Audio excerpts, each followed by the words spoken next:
আগামী 3 মাসের মধ্যে আওয়ামী লীগের মাফিয়াদের বিচার করতে হবে। খুনের বিচার ব্যতীত বাংলাদেশের কোন সুস্থ রাজনৈতিক পরিবেশ দাঁড়াবে না। বেনজির জিয়াউল হাসানকে ফাঁসির কাস্তে দেখতে চাই বাংলাদেশের মাটিতে। এই যে আমার ভাইয়েরা বোনেরা এখানে দেখছেন অসংখ্য শিশু যাদের আহাজারি আমরা সব সময় দেখেছি, এখনো পর্যন্ত এই বাচ্চাদের বাবারা ফিরে আসে নাই। এইখানে অসংখ্য বিধবা রয়েছে যাদের অনেকে জানে না আসলে কি তারা বিধবা কিনা। এরকম আমরা অসংখ্য আর্তনাদ আমরা সামাজিক যোগাযোগের মাধ্যমে আমরা মিডিয়াতে শুনেছি।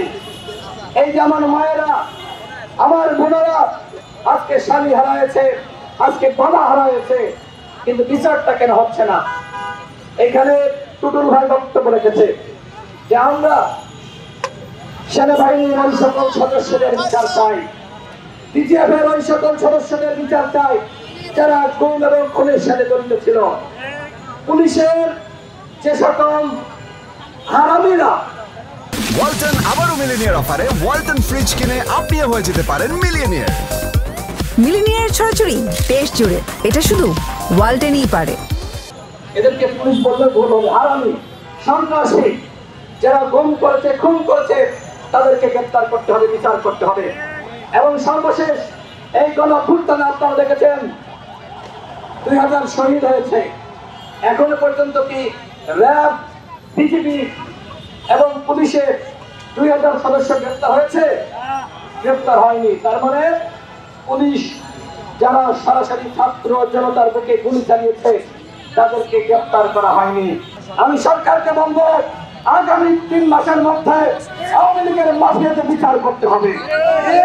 যারা কোন খুনের শিকার হয়েছে, এখানে অসংখ্য ভুক্তভোগী পরিবার রয়েছে, আগামী 3 মাসের ভিতরে প্রত্যেকটা খুনের বিচার করতে হবে। বাংলাদেশের কোন মানুষ সেনাবাহিনীর বিপক্ষে দাঁড়ায়নি, বিজিএফ এর বিপক্ষে দাঁড়ায়নি, পুলিশের বিপক্ষে দাঁড়ায়নি। বাংলাদেশের মানুষ দাঁড়িয়েছে সেনাবাহিনীর সেই সমস্ত খুনি অফিসারদের বিরুদ্ধে যারা বাংলাদেশের স্বাধীনতার সার্বভৌমত্বকে হুমকির মধ্যে ফেলেছিল। আমরা দাঁড়িয়েছি সেই সমস্ত পুলিশ অফিসারদের বিরুদ্ধে যারা বাংলাদেশের মানুষের জীবনের নিরাপত্তা বিঘ্নিত করেছিল, বাংলাদেশের মানুষকে গুম খুন করে ভারতের তাবেদার সরকার প্রতিষ্ঠা করেছিল। আমরা সুস্পষ্টভাবে বলতে চাই, গুম খুনের বিচার ব্যতীত বাংলাদেশের কোন সুস্থ রাজনৈতিক পরিবেশ দাঁড়াবে না, হবে না, হতে পারে না। বেনজির জিয়াউল হাসানকে ফাঁসির কাস্তে দেখতে চাই বাংলাদেশের মাটিতে।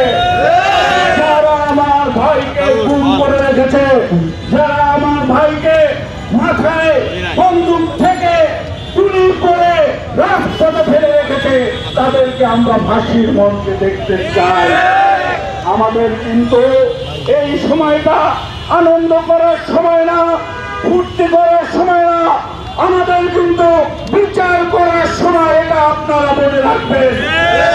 কারণ এই ফ্যাসিস্টদের হাত থেকে এই দেশকে রক্ষা করার জন্য, এই গণতন্ত্র, এই স্বাধীনতাকে রক্ষা করার জন্য যে সকল ভাই শহীদ হয়েছেন, যারা গুম হয়ে আছেন, তাদের পরিবারেই কিন্তু একমাত্র জানে তারা কি হারিয়েছে, কি তাদের মধ্য থেকে চলে গেছে।